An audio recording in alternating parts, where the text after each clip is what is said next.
SDM पायल सिंह अपने लाल suit में electronic scooty पर सवार तेजी से अपनी स्कूल की सहेली की शादी में जा रही थी। एकदम आम सी औरत की शक्ल में, ना कोई सरकारी गाड़ी, ना कोई सिक्योरिटी, बस एक आम लड़की की तरह स्कूटी चलाते हुए जैसे ही वो शहर के करीब पहुंची तो सामने पुलिस की चौकी नजर आई। 3-4 पुलिसकर्मी चौकी के बाहर सड़क पर खड़े थे और बीच में दरोगा विजय चौहान वर्दी में खड़ा था। उसने सामने आते ही एसडीएम पायल सिंह को हाथ में डंडे के इशारे से रोकने को कहा तो पायल ने स्कूटी रोड से नीचे उतार ली और साइड में लगा दी। दरोगा ने कड़क आवाज से पूछा, कहाँ जा रही हो? पायल ने कहा, सहेली की शादी है, वहीं जा रही हूँ। पायल ने बड़े आहिस्ता से जवाब दिया। दरोगा विजय चौहान ने ऊपर से नीचे तक नजर मारी। पायल सिंह 27 साल की एक खूबसूरत औरत थी और फिर मुस्कुराते हुए बोला, अच्छा जी, सहेली की शादी में दावत खाने जा रही हो, लेकिन हेलमेट तुम्हारी चाची पहनेंगी, क्यों नहीं पहना? और ये स्कूटी भी बहुत तेज चला रही थी। चलो अब चालान भुगतना पड़ेगा। दरोगा विजय चौहान ने चालान पैड निकालते हुए कहा। पायल को अंदाजा हो गया था कि इसकी नीयत खराब हो गई है और ये एक बहाना है। वो बोली, सर मैंने कोई नियम नहीं तोड़ा है और मैडम हमें कानून सिखाने की कोशिश ना करो। उसने दूसरी तरफ खड़े एक सिपाही को देखा और फिर पायल की ओर देखते हुए फुसफुसाया, बिना खुराक के नहीं मानेगी,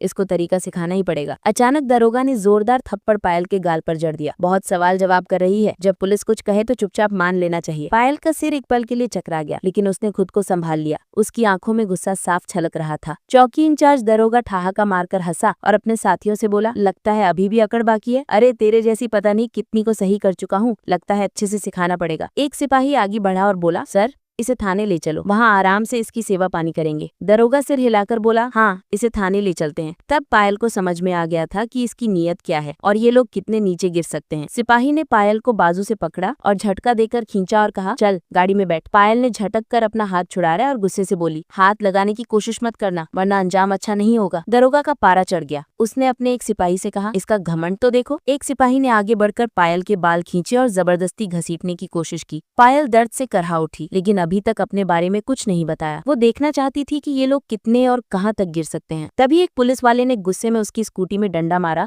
और बड़बड़ाया, बड़ी शरीफ बनती है, अब तेरा खिलौना बनाकर खेलेंगे। पायल अच्छी तरह समझ चुकी थी कि अब उसके साथ क्या होने वाला है और ये लोग कितने नीचे गिर सकते हैं। दरोगा की आंखों में गुस्सा था। उसने जोर से चिल्लाकर कहा, बहुत देखिए तेरे जैसी अकड़ वाली, पुलिस से भिड़ेगी?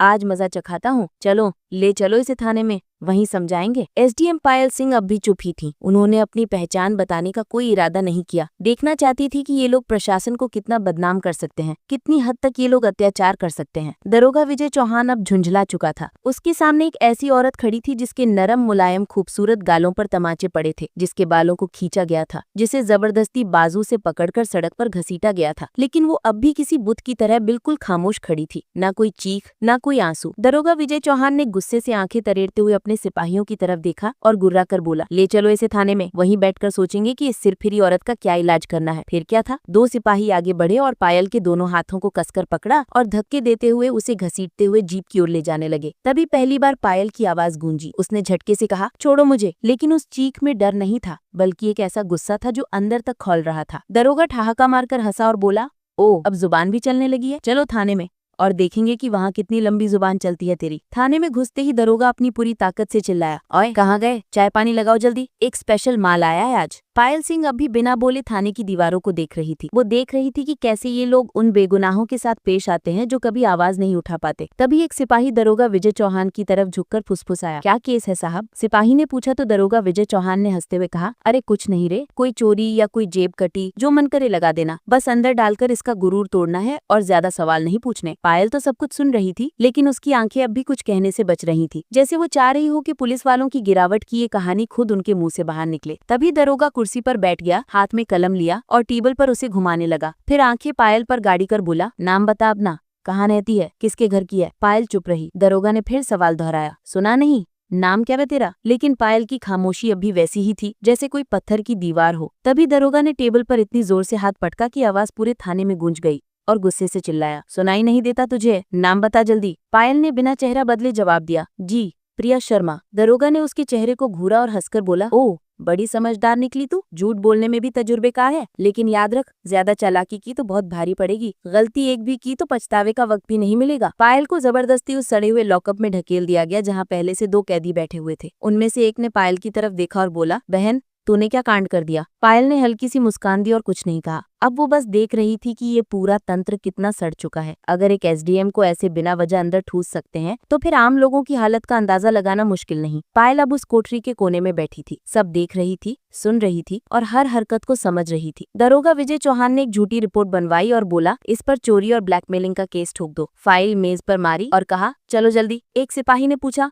पर सर बिना सबूत के? दरोगा हंस पड़ा, बोला, इस थाने में सबूत मंगाए नहीं, सबूत बनाए जाते हैं। कुछ देर बाद एक सिपाही आया और पायल के कंधे पर जोर से हाथ मारा, लेकिन उसके चेहरे पर डर का नामो निशान नहीं था। दरोगा ने हाथ उठाया ही था कि तभी दरवाजे पर एक सख्त आवाज आई, रुक जाओ। सबने मुड़कर देखा तो दरवाजे पर एसएचओ आलोक मिश्रा खड़ा था, जिसकी छवि बाकियों से थोड़ी अलग मानी जाती थी। उसने अंदर नजर डाली, औरत की हालत देख उसके माथे पर लकीरें खिंच गईं। पूछा, ये सब क्या हो रहा है? विजय मुस्कुराया, कुछ नहीं सर, एक सड़क छाप औरत हद से ज्यादा दिमाग दिखा रही थी, सबक सिखा रहे हैं। आलोक ने पायल को गौर से देखा, उसके हाव भाव किसी आम औरत जैसे नहीं लग रहे थे। पूछा, इसका जुर्म क्या है? विजय घबरा गया, बोला, सर चेकिंग में बदतमीजी की थी। आलोक को कुछ गड़बड़ लगी, उसने पायल से पूछा, तुम्हारा नाम क्या है? पायल चुप रही। विजय हंसकर बोला, सर ये तो अपना नाम भी नहीं बता रही।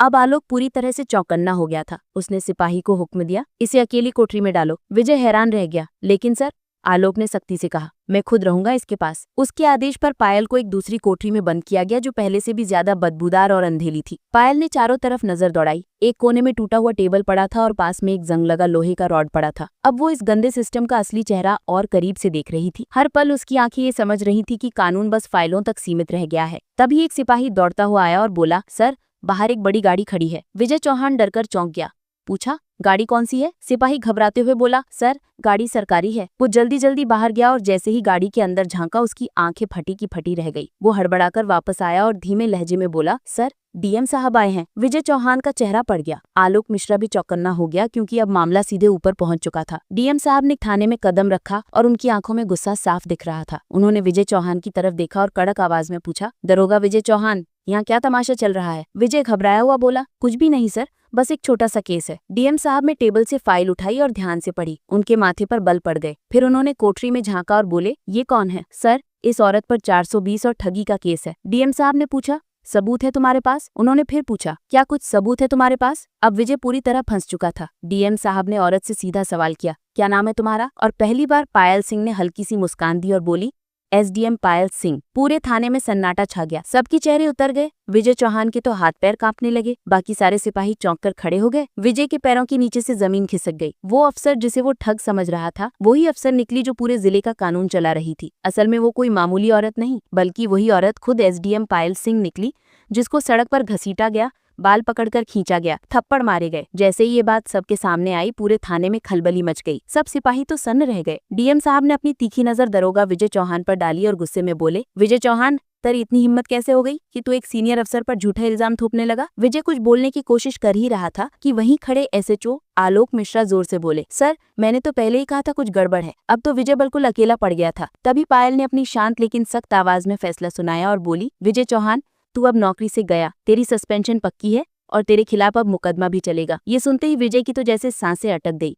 बाकी पुलिस वालों ने उससे मुंह फेर लिया। आलोक मिश्रा ने उसी वक्त आवाज लगाई, हवलदार साहब इसको पकड़ो और लॉकअप में डाल दो। लेकिन तभी विजय ने जेब से एक मोड़ा हुआ कागज निकाला और हंसते हुए बोला, रुको मैडम, ये देख लो पहले, फिर जो करना हो कर लेना। वो कागज उसने दिखाया। डीएम और पायल दोनों ने फौरन उसकी तरफ देखा। विजय बोला, ये रहा मेरा ट्रांसफर का ऑर्डर। 3 दिन पहले ही मेरा तबादला हो चुका है। अब आप चाहे जितनी भी नाराज हो जाओ, मुझे नौकरी से नहीं निकाल सकती। पूरा थाना फिर से सन्न पड़ गया। पायल ने वो कागज हाथ में लेकर पढ़ा। डीएम ने आंखें तरेरी और एसएचओ आलोक मिश्रा से कहा, जाओ और पता करो कि ये कागज असली है या बस दिखावे का। आलोक ने कंप्यूटर में रिकॉर्ड देखा और सिर उठाकर बोला, सर ये तो असली है, लेकिन इसने अभी तक नए दरोगा को चार्ज नहीं सौंपा। यानी अभी तक यही यहाँ का असली दरोगा बना बैठा है और सारी बदमाशी इसी के द्वार में की गई है। अब तो कोई भी इसे नहीं बचा सकता। पायल उसकी आंखों में आंखें डालकर बोली, अब तेरा नया ठिकाना वहीं होगा जहाँ तू औरों को डालता था। सिपाहियों, इसे पकड़ो और ले जाओ अंदर। डीएम ने भी सिर हिलाकर इशारा कर दिया। जैसे ही 2 सिपाही उसे पकड़ने बढ़े, विजय ने फिर चाल चली और बोला, रुकिए मैडम, मैं अकेला नहीं हूँ। क्या आपको लगता है कि पूरी गलती मेरी ही है? फिर उसने थाने के और पुलिस वालों की तरफ इशारा करके कहा, ये सब सब मेरे साथ हैं, ऊपर तक सारे जुड़े हुए हैं। कुछ पुलिस वालों के चेहरे का रंग उड़ गया। एसएचओ आलोक मिश्रा ने माहौल भांपते ही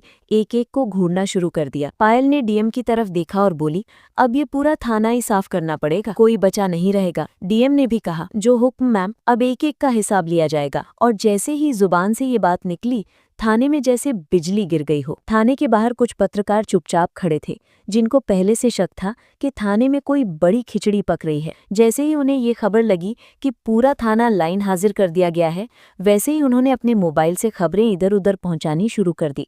अब ये मामला दबने वाला नहीं था। तभी एक लंबी काली शीशों वाली चमचमाती गाड़ी थाने के सामने आकर रुकी। दरवाजा खुला और खुद एसएसपी साहब बाहर निकले। चारों तरफ देखा तो सबका चेहरा उतरा हुआ। थाने के सारे अफसर एक तरफ दुब के खड़े थे और एसएसपी साहब बोले, ये कब से तमाशा चल रहा है यहाँ? लेकिन डीएम और थाना इंचार्ज साहब बिल्कुल शांत खड़े थे। एसडीएम पायल सिंह ने सीधा एसएसपी की आंखों में आंखें डालकर कहा, आप क्या लगता है आप बच जाओगे? आलोक मिश्रा ने झट से फाइल निकाली और पायल को पकड़ाई, जो फाइल सीधे एसएसपी साहब के सारे काले धंधों की पोल खोल रही थी। पायल ने वो फाइल एसएसपी साहब की तरफ बढ़ाई और बोली, लो देखो, इसमें तुम्हारे सारे करतूत भरे पड़े हैं।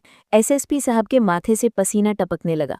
डीएम साहब ने बिना देर किए ऊंची आवाज में हुक्म दिया, पकड़ो इसे और अभी की अभी गिरफ्तार करो। पूरा थाना हैरान रह गया। इतने बड़े अफसर को किसी ने पहली बार यूं खुलेआम ललकारा था। जैसे ही एसएसपी की गिरफ्तारी हुई, पूरे जिले में तूफान समा गया।